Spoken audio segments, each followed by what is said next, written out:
गुरु भगवान को नमन है। देखिए, गुरु कहते हैं भक्ति हमें अवश्य करनी चाहिए, चाहे भक्ति सकाम हो और चाहे निष्काम हो। नारद मुनि कई भक्तों के गुरु रहे।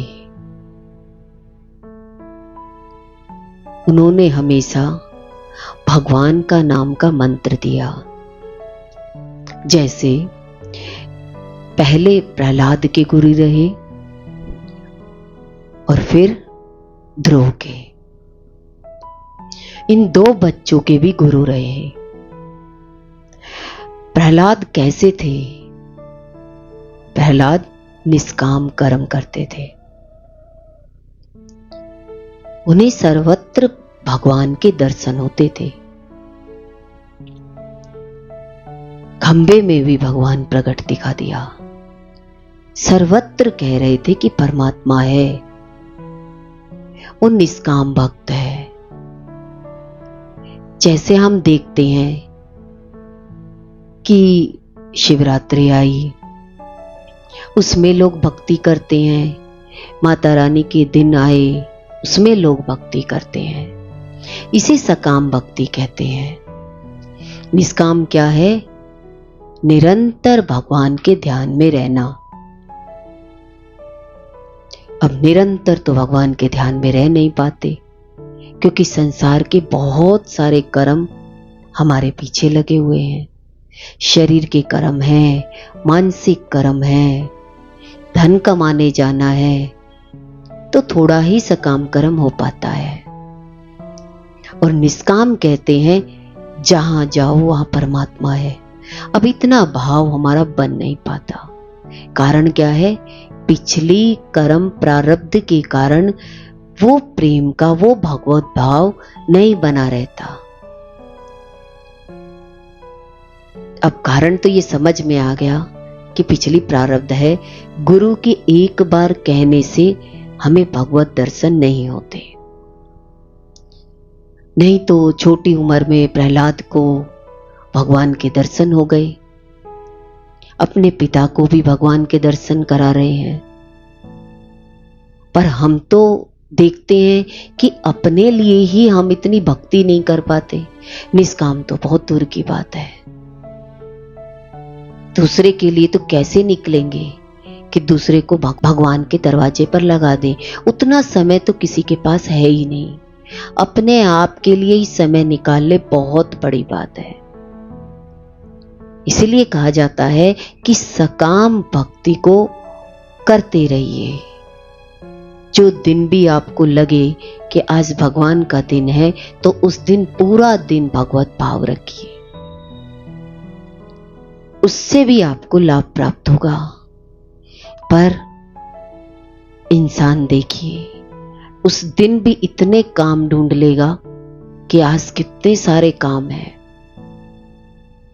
आज भगवान के नाम का छुट्टी का दिन मिला है, भगवान के नाम पर मिला है, पर भगवान के नाम में कितने लगेंगे? इसीलिए कहा भक्ति कैसी भी हो, चाहे आप धन के लिए भक्ति कर रहे हो, चाहे इच्छा के लिए आप भक्ति कर रहे हो, पर भक्ति करते रहिए।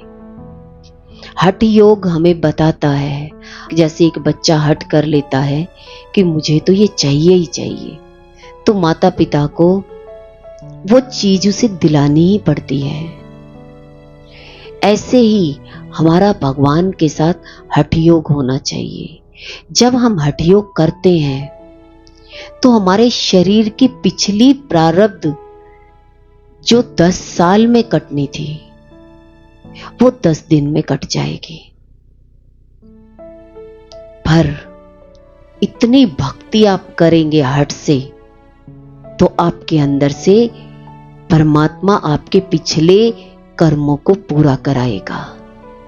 तो इंसान मंदिर में भक्ति करते हैं, या कोई शास्त्र पढ़ते हैं, रामायण पढ़ते हैं, भगवत गीता पढ़ते हैं, तो लगता है कि बहुत स्पीड से परेशानी आने लगी। पर उस परेशानी से पता लग रहा है कि पिछली प्रारब्ध ज्यादा है। जैसे आपने कोई मकान लिया हो, और लोन पर लिया है, आप पहले ही दिन कहने लग जाए ये तो मेरा है। अगर आपने लोन की किस्त टाइम पर नहीं पहुंचाई तो वो मकान किसका हो जाएगा? बैंक वालों का। ऐसे ही पिछले जन्म के जो पाप कर्म होते हैं, तो हमें कोई भगवान का नाम बताता है तो हम 1 साल, या कोई ज्योतिष हमें बताता है कि ये पूजा पाठ करा लो। आप पूजा पाठ कराते हैं तो आपको परेशानी और ज्यादा आ जाती है। आप कहें हम तो जितना भी ज्यादा करते जा रहे हैं परेशानी बढ़ती जा रही है, कम कहीं से नहीं हो रही। कहते हैं कि इस पाप कर्म को भगवान जल्दी जल्दी निकालने लगे, पाप को खत्म करने लगे कि जल्दी से इसे पापों से मुक्त कर दूं, फिर ये आराम से सोएगा।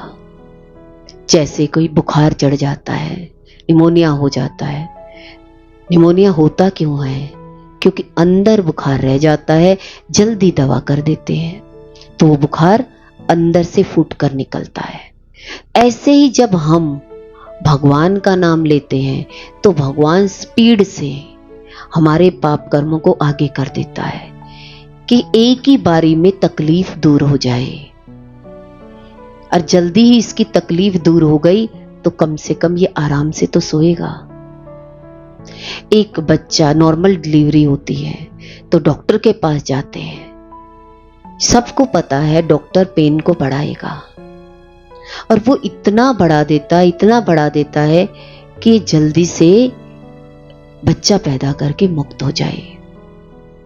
पर कभी भी मां ये बात नहीं कहती कि मेरे दर्द क्यों बढ़ा रहे हो, मेरा इतना दुख क्यों बढ़ा रहे हो। मैं तो आपके पास आई थी मेरा दुख कम करने, दर्द कम करने, आपने तो दर्द को बढ़ा दिया। अब जितने भी बड़े बुजुर्ग या डॉक्टर होते हैं उन्हें पता है पेन बढ़ाने से जल्दी ही मुक्त हो जाएगी, मां जल्दी ही मुक्त हो जाएगी। ऐसे ही जब हम भक्ति में चलते हैं तो हमारी पिछली प्रारब्ध बहुत होती है, पेंडिंग होती है, तो भगवान सोचते हैं कि मैं जल्दी जल्दी इसको पापों से मुक्त कर दूं। जब कोई निरंतर संत भक्ति करता है तो बड़ी बड़ी विपदाएं आती हैं, शरीर की बाहर की प्रारब्ध आती है, फिर मानसिकता की आती है कि मन शांति नहीं हो पाता, कभी धन से आती है, पर प्रारब्ध तो तीनों ही है। तीनों शरीर में हमने अपने कर्मों को बनाया है, तो 3 प्रकार के कर्म हमारे जीवन में आते हैं, और ये तीनों कर्म कटने शुरू हो जाते हैं जब हम भक्ति शुरू करते हैं। पर जब ज्ञान नहीं होता है तो व्यक्ति भगवान की भक्ति छोड़ देता है, कहता है मैंने इतने साल शिवलिंग पर जल चढ़ाया, मैंने ठाकुर जी की इतने साल हो गए पूजा करते, पर इस जन्म में आप भगवान में लगे हैं। 84 लाख योनियों में तो आपने पाप ही कर्म बनाए हैं, कर्म ही कर्म बनाए हैं, काटने के लिए तो मानव चोला मिलता है। हो सकता है पशु के बाद, जानवर के बाद ये सीधा इंसान का जन्म मिला हो। आप कहेंगे वो व्यक्ति तो कुछ भी नहीं करता। देखिए, हो सकता है वो पिछले जन्म में इतनी भक्ति करके आया हो, इस जन्म में नहीं करेगा तो अगला जन्म फिर वैसा ही दुख का मिल जाएगा। ये ज्ञान से हमें ये चीज समझ में आती है कि हमारे ये कर्म इसलिए कट रहे हैं क्योंकि ये पिछले हैं। जब गुरु कृपा होती है तो गुरु ऊपर से हमें बड़ा प्यार देते हैं, उन्हें मालूम होता है कि इतने दुख और इतने कष्ट ये सह रहा है तो मुझे इसे प्यार के 2 शब्द देने पड़ेंगे, इसे प्यार करना पड़ेगा। नहीं तो कष्ट में कौन प्यार करता है, दुख में कौन प्यार करता है। संसार में आपको कोई प्यार नहीं करेगा, क्योंकि संसार में तो सबके पेंडिंग कर्म है, सब अपने दुख लिए बैठे हैं, एक से एक बड़ा दुख। किसी को कहोगे कि मेरा थोड़ा साथ दे दो तो कहें कि मेरे पास समय कहाँ है, मैं तो अपने ही दुख में इतना बोझिल हूं, कहाँ समय है। तो ये ज्ञान से समझ में आता है साधक जब कष्टों से गुजरता है तो कहते हैं जब प्रारब्ध कटती हो तो सामने गुरु होने चाहिए, क्योंकि गुरु जानता है डिलीवरी का जो पेन होता है उसके साथ कौन होता है कि माँ होती है, या तो सास माँ होती है या अपनी माँ होती है, क्योंकि उस समय में हर माँ प्रेम करती है, हर माँ प्रेम करती है। ऐसे ही हमें भी अपने आप में ये गुरु के सानिध्य में रह करके हमें जान लेना चाहिए कि अगर हम जितना ज्यादा भक्ति में बढ़ते जाते हैं उतनी ही प्रारब्ध अगर हमारी कटती जाए तो अपने आप को सौभाग्यशाली मानना। कितने संतों को बड़े बड़े रोग हुए, रामकृष्ण परमहंस के कैंसर हुआ, सब लोगों ने कहा तुम मां से कह क्यों नहीं देते कि मेरे को इस दुख से दूर कर दो। कहते नहीं, अगर मैंने इस दुख को दूर कर लिया तो मुझे फिर जन्म मरण में आना पड़ेगा, मुझे फिर दुख का भुगतान करने आना पड़ेगा। अब तो शरीर का जो कष्ट है वो निकल जाए, मुझे इस जन्म में अपने शरीर के कष्टों का भुगतान मुझे अपने इस शरीर से करना है, दोबारा इस शरीर में नहीं आना। देखिए नहीं मांगा। अब इतने संत हैं, किसी की किडनी खराब है तो लोग तो बोलते हैं आप इनका इलाज करा लो, पर क्या कहते हैं नहीं, जो ये कष्ट है ये भगवान, यही कष्ट मुझे भगवान से मिलाता है, हर समय भगवान की याद दिलाता है। अच्छा, शरीर का कष्ट, मन का कष्ट जब घर में आता है तभी तो व्यक्ति भगवान की तरफ भागता है, तो वो इधर उधर क्यों नहीं भागता। जब बड़ी परेशानी आती है तो खाली बस एक भगवान का नाम याद आता है। तो भगवान का नाम अगर सहज सरल अवस्था में, स्वस्थ अवस्था में, तन भी स्वस्थ हो, मन भी स्वस्थ हो और उस अवस्था में भगवान का नाम ले ले तो कहते हैं बड़े बड़े दुख आप झेल जाओगे। और जो व्यक्ति कहे कि 60 साल के बाद मैं भगवान का नाम लूंगा तो एकदम से जब परेशानी आती है तो इंसान फिर मर ही जाता है, फिर वो बचता नहीं है, फिर वो दोबारा जन्म मरण में आएगा, फिर वो भगवान को भूलेगा, फिर उन परेशानियों को झेलेगा, तब कहीं जा करके फिर गुरु मिलेंगे, फिर गुरु भगवान का नाम याद दिलाएंगे। पता नहीं फिर अगले जन्म में 25 साल फिर किसी ने हमें भगवान में ना लगने दिया तो फिर पैदा होके आएंगे तो माता पिता कहेंगे अब हमारे लिए पढ़ो, जब हम बूढ़े हो जाएंगे तो तुम्हारी पढ़ाई, तुम्हारा धन हमारे काम आएगा। कौन माता पिता भगवान में लगाएगा। आज और भी घोर कलयुग आ रहा है, अब तो भगवान का नाम लगाने का समय ही नहीं है। बच्चे के ही इतने गेम बना दिए कि सारा दिन बस खेल खेल में ही रहना चाहता है, भगवान की तरफ तो समय ही नहीं है। संसारी विद्या के लिए ही समय नहीं है। आज टीवी है, मोबाइल है, सारा दिन अगर बच्चे को दे दो तो वो उसी में लगे रहेंगे। उनसे पढ़ाई के लिए भी मोबाइल छुड़वाना पड़ता है, फिर भगवान के लिए तो कौन छुड़वाएगा।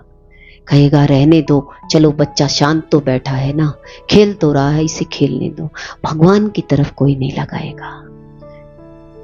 फिर अगर हमें इस जन्म में सच का पता लग गया तो हम इसी जन्म में अपनी प्रारब्ध को काटेंगे, अपने दुख को समाप्त करेंगे। इसीलिए कहा अगर आपने बीच में भक्ति करते करते दुख बड़ा आ गया और आपने भक्ति करनी छोड़ दी, कहते हैं फिर थोड़े थोड़े टुकड़ों में आपका दर्द जन्मों जन्म लगता रहेगा। मीठा मीठा ऐसा दर्द रहेगा जो दर्द तुम्हें कभी मुक्त ही नहीं होने देगा।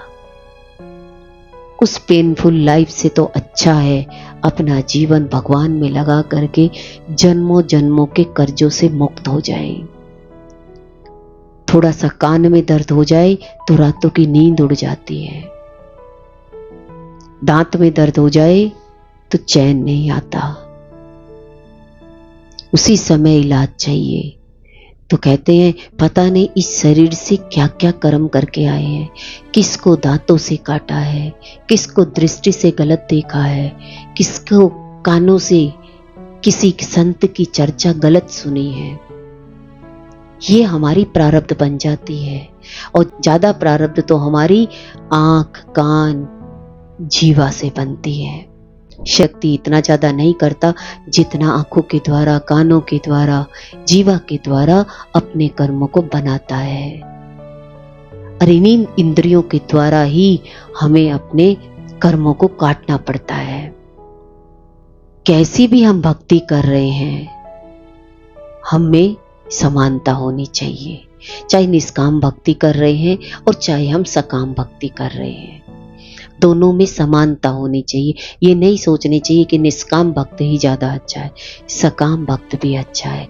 कर तो भगवान की पूजा रहा है ना, किसी भी माध्यम से कर रहा है। हर स्मरण किसका कर रहे हैं?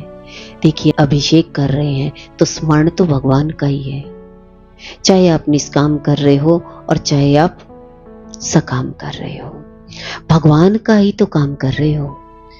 याद तो भगवान को ही कर रहे हो। किसी भगवान की भी फोटो रख करके आप ध्यान कर रहे हो तो ध्यान तो भगवान का ही है। उसकी महिमा, कहते भगवान की महिमा, भगवान के ऐश्वर्य को जानकर, विशालता को जानकर अगर भक्ति हो रही है तो मांग भी रहे हो, अगर भगवान से कुछ मांग भी रहे हो तो घाटा क्या है? सागर में से चुल्लू भर पानी तो मांग रहे हो। परमात्मा सागर रूप है, पर आपकी मांग क्या है? छोटी सी। सागर में से चुल्लू भर पानी।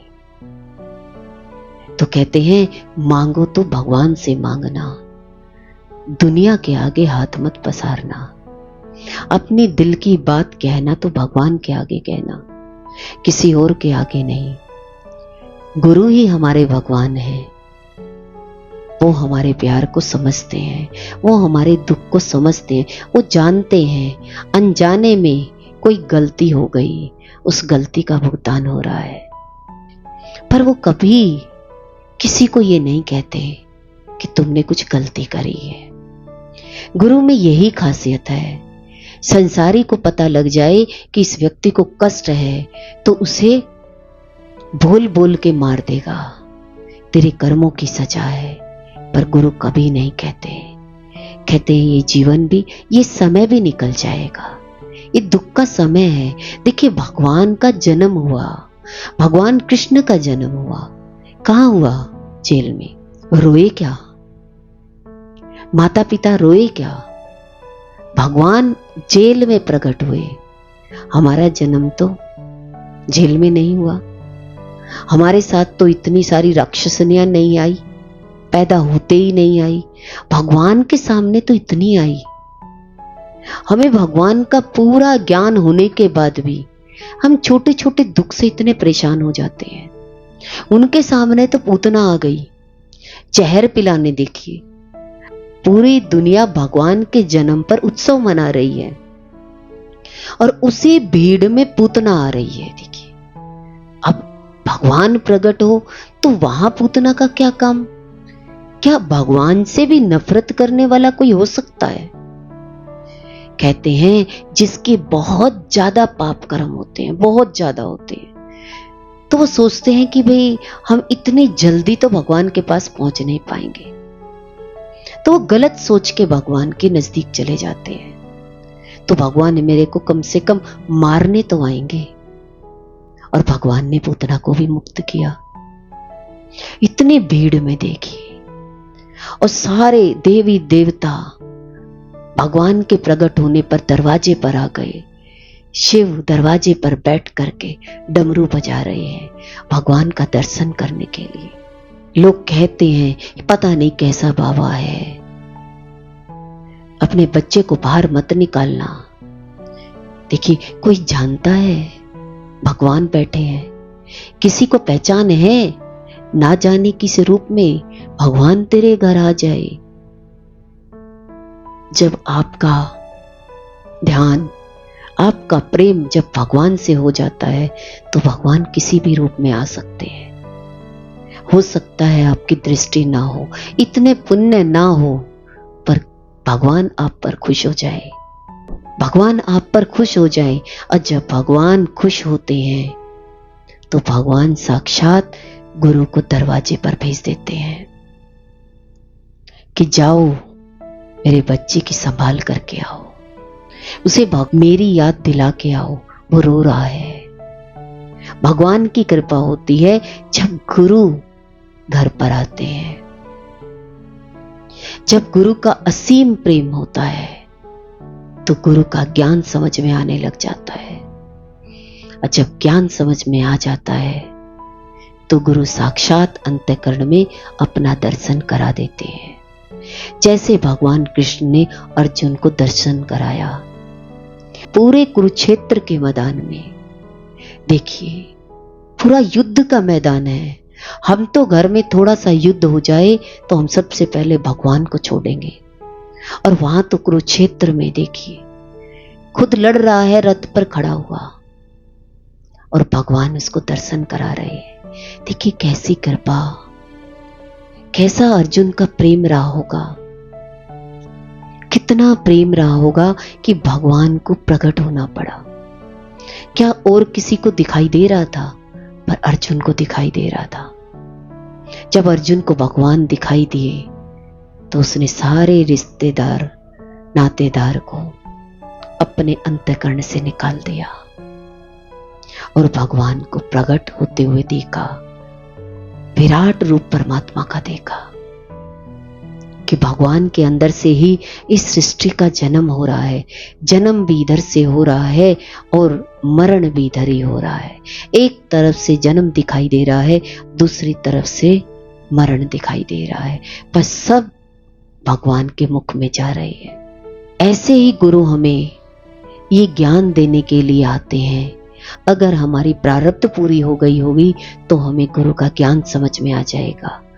अगर आप कष्ट में होंगे, आपकी बहुत सारी विपदाएं होगी, इच्छाएं होंगी, वासनाएं होंगी, तो आपको ना तो गुरु समझ में आएंगे ना गुरु का ज्ञान समझ में आएगा। जब तक जीव की प्रारब्ध नहीं कटती तब तक वो भटकता है। भगवान इधर मिलेंगे, इधर मिलेंगे, इधर मिलेंगे, पर जैसे ही आपकी प्रारब्ध समाप्त हो जाएगी तो भगवान आपके हृदय में ही प्रकट होंगे। वो दिल में ही वास करते हैं, पर दिखाई कब तक नहीं देता, जब तक आपके पाप कर्म होते हैं। इसीलिए भगवान कहता है पहले तुम कर्जा उतार दो इस शरीर का, फिर इस शरीर में ही भगवान छुपे बैठे हैं। गुरु गोविंद दो खड़े, काके लागू पाए, बलिहारी गुरु आपने, जिन गोविंद दियो बताए। देखिए, गुरु आते हैं हमारी प्रारब्ध कटवाने के लिए।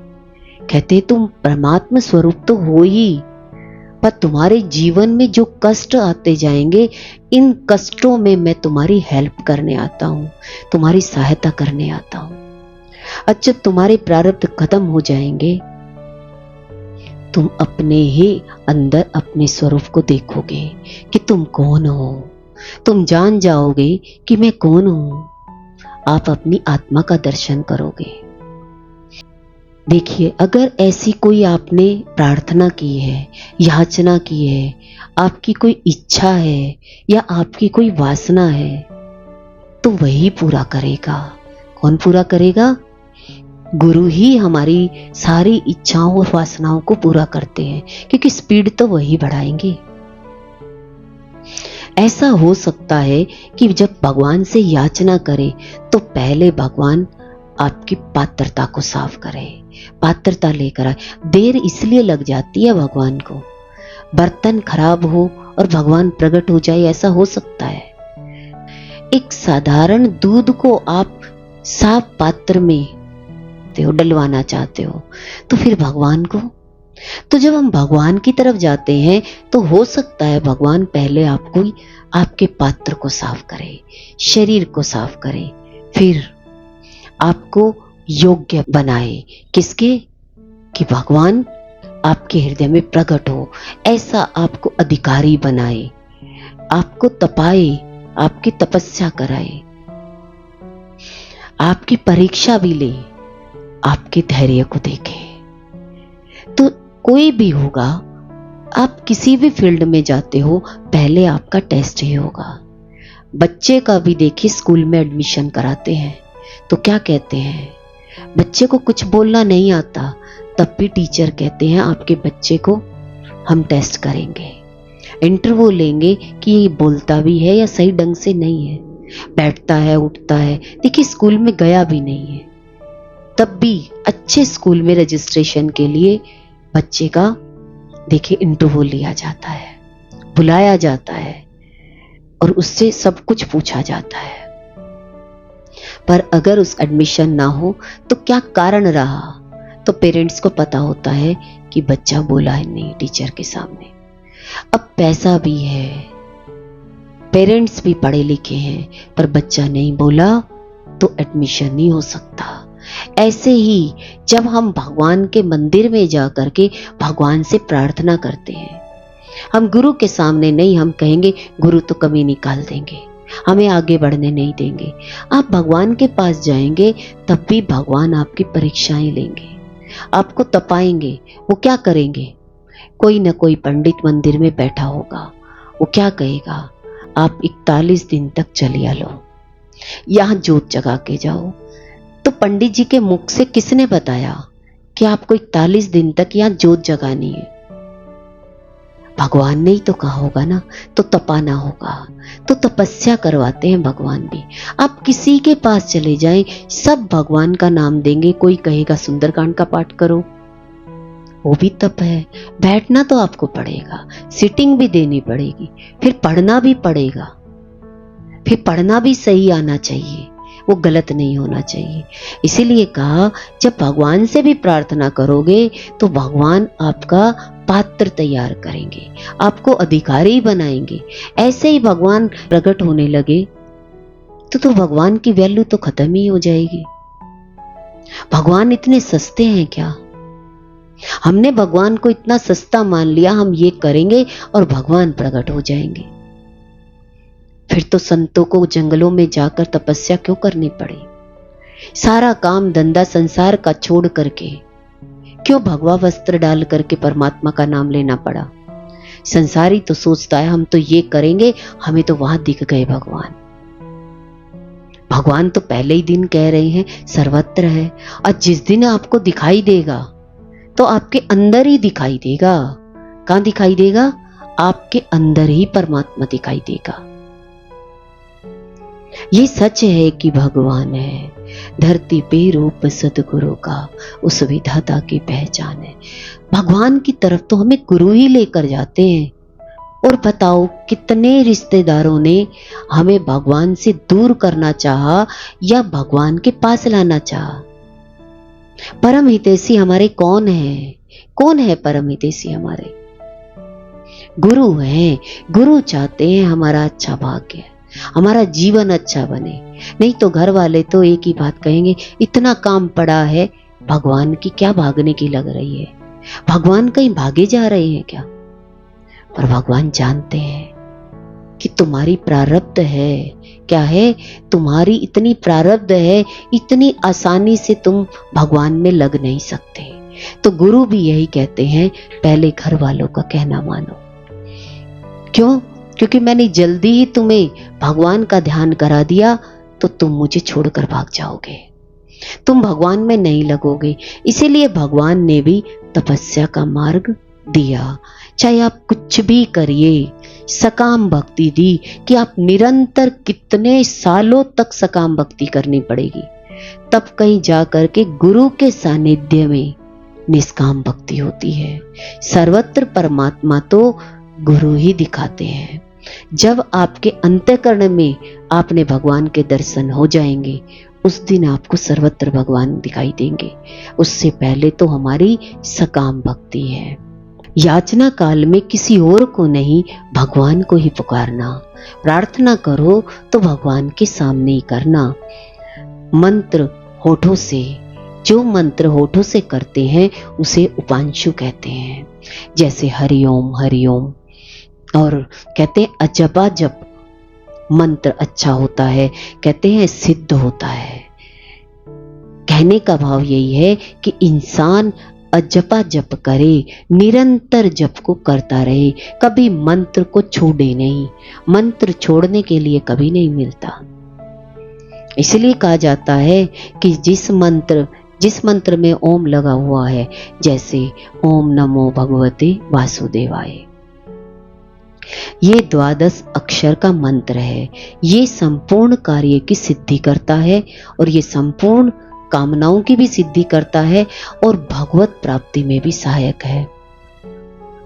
अब आप कहेंगे ये मंत्र अच्छा है। मंत्र सारे अच्छे हैं, मंत्र कोई बुरा नहीं है, पर अजपा जप होना चाहिए। आप निरंतर जप करते रहें, छोड़े नहीं। कहते हैं 2 अक्षर का भी मंत्र है, 24 अक्षर का भी मंत्र है, 36 अक्षर का भी मंत्र है और 56 अक्षर का भी मंत्र है और 100 अक्षर का भी मंत्र है। अब आपको कह दिया जाए 100 अक्षर का मंत्र करो तो क्या करोगे? क्या कहोगे? हम तो इस मंत्र में ही लगे रहेंगे, पढ़ने में ही लगे रहेंगे, पर नहीं कर पाओगे ना। इसलिए कहा, शंकर भगवान ने पार्वती जी से कहा कि इन मंत्रों को किसी को बताना मत। क्यों कहा पार्वती जी को कि अपना मंत्र बताना मत? मैं जो मंत्र बता रहा हूं इनको किसी को मत बताना, किसी को, और उनको तो बिल्कुल ही नहीं। किसको बिल्कुल नहीं करना है, बताना है? जो अभक्त हो, जिसके पास भगवान के नाम का समय ही ना हो, उसको मंत्र मत देना। जो भक्त है ही नहीं, किसी के सानिध्य में बैठता ही नहीं है, तो वो ले तो जाएगा पर जपेगा नहीं। कुछ मंत्रों को तो बताए ना जाए, कहते हैं जो सठ है, कहते हैं ना, मूर्ख होते हैं तो वो ले हर जगह खड़े हो जाएंगे, हमें माला दे दो, कंठी दे दो, लाएंगे भाग भाग के कंठी, पर वो कंठी कहां पड़ी है पता ही नहीं। पर भीड़ में क्या करेंगे? हमें दे दो। थोड़े टाइम बाद देखो कि कंठी गले में है ही नहीं। अरे कहां गई वो कंठी? मांगने में तो बड़े जल्दी आगे बढ़ते हैं, पर वो कंठी आपके गले में दिखाई नहीं देती है। संत समझते हैं कि ये खाली बस मांगना जानते हैं, करना नहीं जानते। कितने संतों से मंत्र लिया होगा, क्योंकि वो मंत्र 1 बार किया, 2 बार किया, किसी ने कह दिया उससे फल मिलेगा, वो छोड़ दिया, दूसरे ने कहा इससे फल मिलेगा, वो छोड़ दिया। कहते कितने मंत्रों को तुमने ऐसे ही लेकर छोड़ दिया। इसलिए कहा है कि कुछ मंत्र ऐसे होते हैं जो प्रकृति का भेद खोलते हैं, वो बताने लायक नहीं होते। संत भी उन मंत्रों को गुप्त देते हैं और कहते हैं इनको किसी को मत बताना। जैसे भगवान शिव पार्वती जी को कह रहे हैं इन मंत्रों को किसी को नहीं बताना है। जो गुरु मंत्र दिया है वो कल्याणकारी होता है, उसे श्रद्धा भक्ति से करिए। अब श्रद्धा से कौन करता है? श्रद्धा से करेगा तो उसका रिजल्ट जरूर आता है। पार्वती जी ने इतने प्रश्न किए, किससे? शिव से, कि सारी कथाओं को कुरेद कर जिसने प्रकट कर दिया। कहते इतने प्रश्न किए, सारी कथाओं को कुरेद कर उसने भगवान को प्रकट कर दिया। जो प्रश्न करेगा उसी को तो आंसर मिलेगा। तो पार्वती जी बार बार शंकर भगवान से क्यों प्रश्न कर रही थी? क्योंकि जो भक्तों के प्रश्न होते हैं उनका आंसर उन्हें मिल जाए। तो कहते हैं लक्ष्मी जी ने इतने प्रश्न कभी नारायण से नहीं करे जितने पार्वती जी ने शिव से करे। ब्रह्माणी जो थी, ब्रह्मा जी की पत्नी, वो मौन थी, उसने तो कभी प्रश्न किया ही नहीं।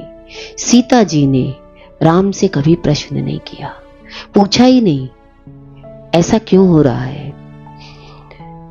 सबने कहा मां तुम इतने प्रश्न क्यों कर रही हो? पार्वती जी से सबने कहा क्यों कर रही हो?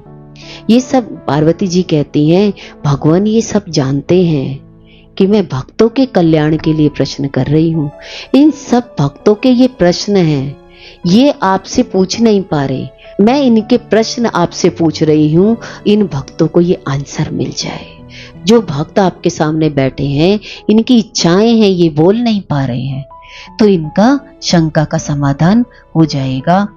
एक बार तो भगवान ने अति कर दी और कहा, ठहरो पार्वती, मैं बताऊंगा, जरूर तुम्हें बताऊंगा, पर मेरी एक शर्त है। देखिए क्या शर्त है। सब देवी देवता शिव की तरफ देखने लगे। भगवान का क्या प्रश्न है, क्या पूछेंगे? क्यों रोक दिया पार्वती जी को?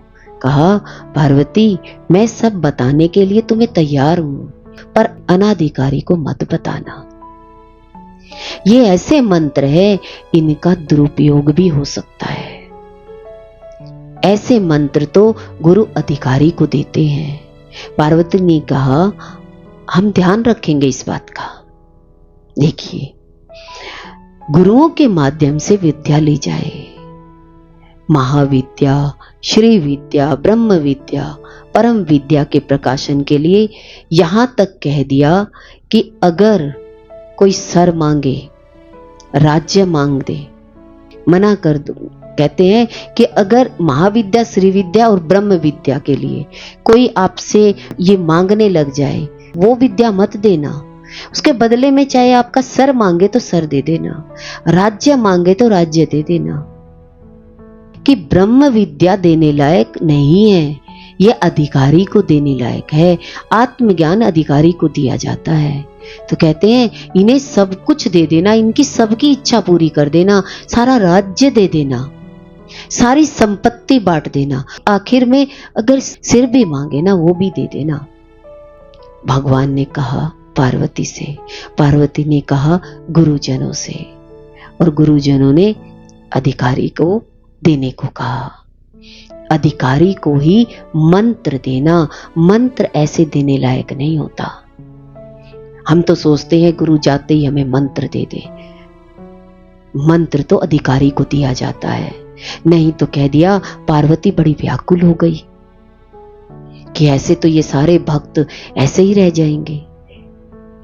पार्वती ने कहा, बड़े कठिन शब्द लगाए हैं आपने कि बताना मत भक्तों को, कुछ थोड़ा सा इसको हल्का कर दीजिए, ऐसा मत कहो कि इनको बिल्कुल ही कुछ ना बताएं।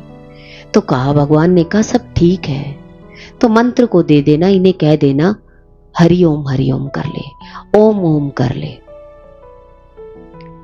देखिए, तो सबको कौन सा मंत्र मिल जाता है? हरिओम मिल जाएगा तो लोग कहेंगे हमें मंत्र मिल गया। इससे भी लोगों का कल्याण हो जाएगा। अगर तुम जीव का ही कल्याण चाहती हो तो ये सबकी जीवा पर रहना चाहिए। तो देखिए, पार्वती जी को कह रहे हैं कि तुम अगर कल्याण चाहती हो इनका, तो इन्हें कहना ये मंत्र इनकी जीवा पर नाचता रहे। और जब ये निरंतर अजप करेंगे तो ये जीवन में जो भी इनकी इच्छाएं होंगी कि बिन मांगे पूरी हो जाएगी। तो कहा, मंत्रों का कितना महत्व है, कि इतना आसान नहीं है कि मंत्र लेकर आप निरंतर करते रहो। आप मंत्र तो ले आओगे, चलेगा ही नहीं।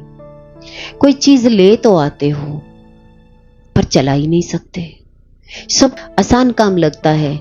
गुरु जी से मंत्र ले लो, दीक्षा ले लो, सब लाइन में बैठ जाएंगे। लाखों में दीक्षा मिलती है पर आसन लगता ही नहीं है। बैठने का स्थान, अभी बैठना तो आता ही नहीं है। जब सत्संग में बैठना ही नहीं आया, समझ ही नहीं आई, तो क्या घर जाकर बैठकर मंत्र कर लोगे? फिर वो थोड़े से दिन मंत्र चलेगा, माला कहीं मिलेगी, कंठी कहीं मिलेगी, और भूल जाओगे जिससे भी आपने मंत्र लिया था। क्यों? आज बहुत सारे मंत्र मिल रहे हैं, लोग भाग भाग के मंत्र लेकर आते हैं। भगवान ने तो खुला मंत्र दे दिया, कह दिया इतने सारे मंत्र हैं, जो अच्छा लगे कर लो, पर कर ही नहीं पाओगे। जब तक आपकी प्रारब्ध नहीं कटेगी, आपका दुख समाप्त नहीं होगा, तब तक आपका मन भगवान में लगेगा ही नहीं। इसीलिए भगवान ने कहा कि सत्संग में बैठ करके पहले गुरु के साथ अपनी प्रारब्ध कर्म को काटो। जब आपका दुख जीवन में आएगा तो खाली गुरु काम आएंगे, संसारी कोई काम नहीं आएगा। तो पहले अपने कर्मों का खाता पूरा करो, उसके बाद तो आप परमात्मा स्वरूप हो। आपका अपने आप ही मन मंत्र में लग जाएगा और फिर मंत्र ऐसा चलेगा, फिर कभी रुकेगा ही नहीं। पहले जीव से चलेगा, फिर कंठ से चलेगा, फिर नाभि से चलेगा, फिर ब्रह्मरंध्र से चलेगा, फिर नहीं रुक सकता। प्रारब्ध समाप्त हो गई तो आप भगवान से दूर हो ही नहीं सकते। अच्छा, मकान का पूरा पैसा आपने लोन का भर दिया, आपको फिर कोई मकान से बाहर निकालेगा? कोई नहीं निकाल सकता, क्योंकि अब आपका हो गया। ऐसे ही जीवन में जब जितनी ज्यादा भक्ति करोगे उतना ही शरीर, मन और बुद्धि आपकी आज्ञा में चलेगी, और ये सब भगवान की आज्ञा में चलना शुरू कर देंगे। नहीं तो शरीर कहेगा इधर चलो, मन कहेगा इधर चलो, बुद्धि कहेगी इधर चलो, पर संसार में ही आप खोज करते रहोगे। ये पहचान है आपके प्रारब्ध की कि आपका पिछला कर्म पेंडिंग है, इसीलिए आपको संसार प्यारा लगेगा। गुरु भगवान के अनंत अनंत शुक्राने हैं।